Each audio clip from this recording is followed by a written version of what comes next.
interview by a lady called Sammy Woodhouse, who is a activist and a reporter for Urban Scoop. Now, why is it important? Because this is about what's happened in Rotherham today at the migrant centre, at the migrant hotel, and she is a victim of grooming gangs. So let's have a listen.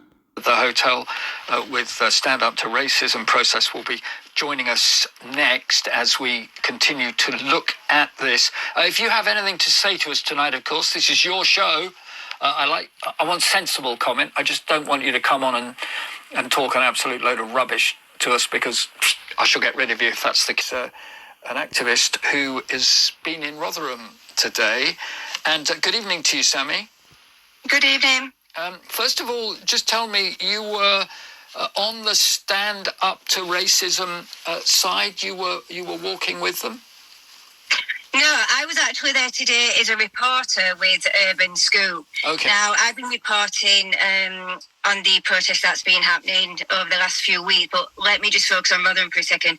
Rotherham is obviously my hometown. I live there. So a protest was today organised by two lads, again from the community, because there is the Holiday Inn Hotel that have been homing immigrants, and there's been a lot of problems within the community of them approaching, following children as young as 12 years old, and also of women. They've had enough, and there was other issues going on as well. So this isn't something that's just stemmed, from today or the rights. This has been a build-up of things. Mm-hmm. Now, what we've got to remember when we talk about Rotherham is known all over the world for exploitation of children, and our authorities completely covered it up. And tensions are still high from what happened in Rotherham. This month actually marks the 10-year anniversary, and the people of Rotherham will never get over that. This is something that happened to thousands of children. So when you have people in a hotel that are, following children and women, etc., and no one seems to be taking any notice of that, there's a lot of people that are upset.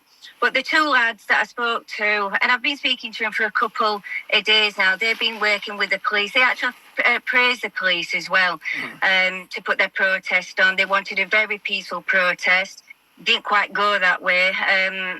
It's been absolute carnage. I was on the front line with it. It's been absolute havoc. And the lads are gutted. They wanted this to be peaceful. Now, of course, I don't want people of any town, especially my hometown, coming in and, kind of causing a lot of damage. Fires were breaking out, windows were being put through. So, of course, I don't think that's okay. But I also understand that anger that's coming from all this.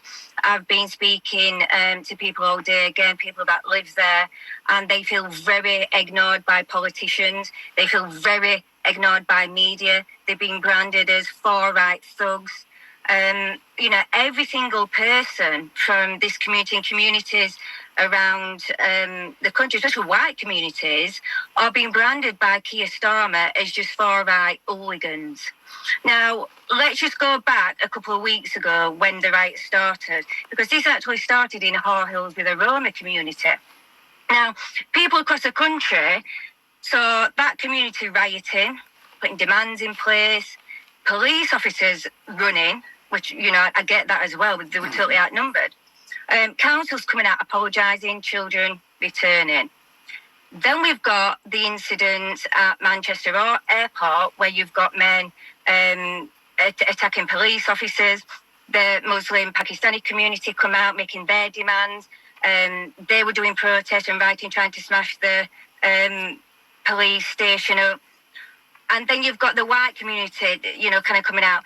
Keir Starmer politicians are treating communities differently, and it's causing a huge divide. Now, my opinion is Keir Starmer is just completely pouring fuel on the fire, and it's just making things worse. What he needs to do is come out and say, we're not going to tolerate this from any community.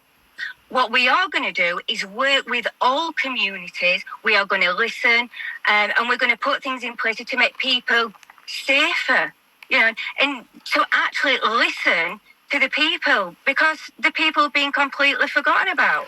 I completely understand where you're coming from. I get a late night train home on a Sunday evening to a station in the north of Cambridgeshire, where they have also housed illegal immigrants in a nearby hotel and have pestered people who are on their own late at night. And I've actually seen that happening, and it is being policed well now eventually, and those illegal migrants have been moved on at the moment. But this is the final line. This is Peterborough as well, which they had one or two problems late at night. And I have a daughter. I have a wife. I understand these problems. But at the same time, at least I was pleased to see that the Prime Minister came out today.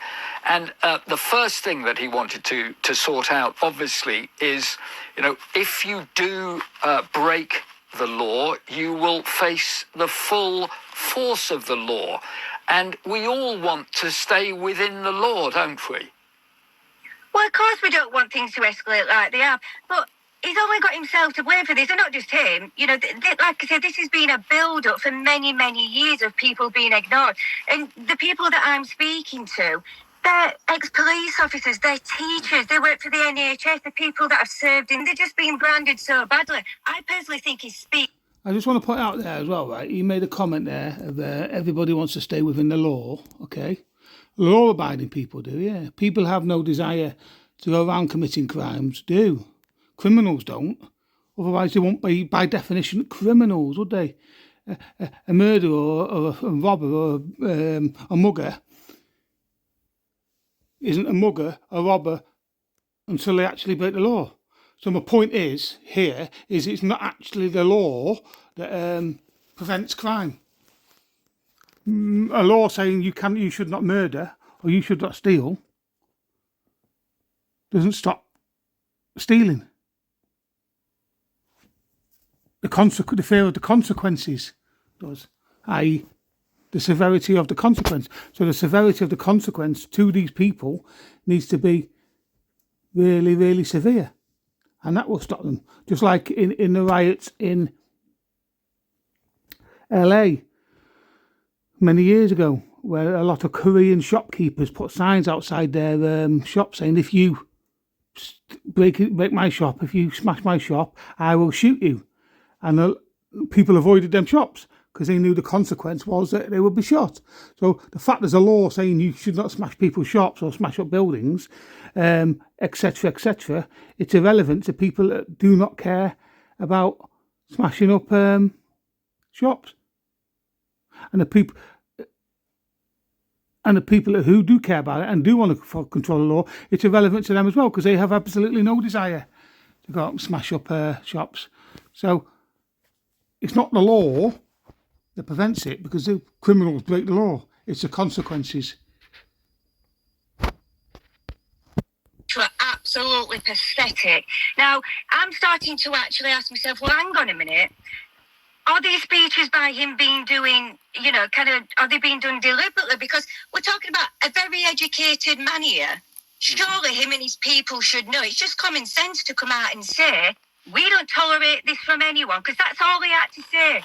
But he's not doing that. He's constantly favouring the Muslim community. And this is what's getting people so angry. It's two-tier, policing and with everything and with politics. Now, I've seen this since I was 14 years old because I was one of the victims that were exploited. I was completely ignored because people were in fear of being called racist or Islamophobic. We're still having that right now. Yeah, and so just a final point from you, Sammy, and thank you very much indeed for joining us. I think that what I understand coming from you, that there are various different parts of our country here where there are different situations, and each one of those has to be carefully handled with in mind of what has come before, as you've mentioned in Rotherham. Yeah, I mean, obviously, like I say, Rotherham's never going to get over I what's completely happened understand to us. all of that. but all communities should be treated the same, and they're not. And I've seen it. I'm out there. I'm on the ground. I've been criticised for it. If I'm honest, I don't care. I'm going to continue to do what I can to give these people a voice, because, like I say, these people are the ones living in the community. They're having to deal with this on a daily basis. These politicians don't. And do you know what? Since I've been talking to people, I've not heard one person speak highly of the media, the mainstream media and politicians. I'll be honest, it's given me a big wake-up call over the last few weeks about what's really happening in communities. But these politicians need to get to grips with it, because I tell you now, if they don't, it's going to get far worse than what we've seen over the last few weeks. Sammy Woodhouse, thank you very much indeed for joining us tonight here on Talk. So, yeah, interesting. And like you say, she's experienced it on the streets, and she's a victim of the grooming gangs. Yeah, cheers, guys. Take care. Love you all. Be safe. Good night.